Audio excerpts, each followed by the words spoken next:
Après une première étape à Rabat, puis à Tindouf et en Mauritanie, de Mistura a clos son périple par Alger, où il s'est entretenu avec Ammar Bellani, l'envoyé spécial de la question du Sahara occidental et des pays du Maghreb. L'Algérie a tenu à rappeler sa position vis-à-vis de la question sahraoui et du fait colonial, réitérant par la même occasion ses positions de principe conformément au droit et à la légalité du droit international. Et dans un communiqué du ministère des Affaires étrangères algérien, l'Algérie a rappelé le contexte dans lequel se présente la visite de l'envoyé personnel de l'ONU pour le Sahara occidental, un contexte marqué par la rupture unilatérale par le Maroc de l'accord de cessez-le-feu de 1991 par l'attaque flagrante de la zone tampon démilitarisée d'El Gargarat. Un contexte très peu favorable d'ailleurs pour engager des pourparlers fiables et sérieux.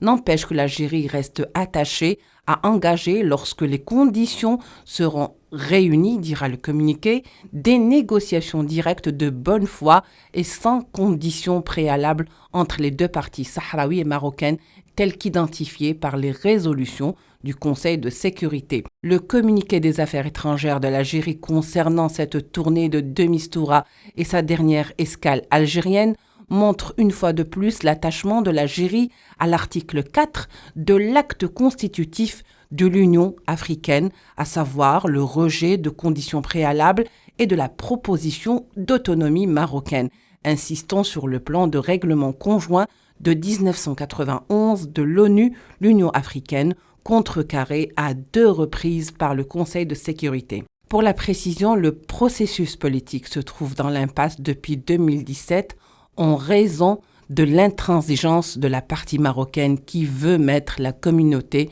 devant le fait établi.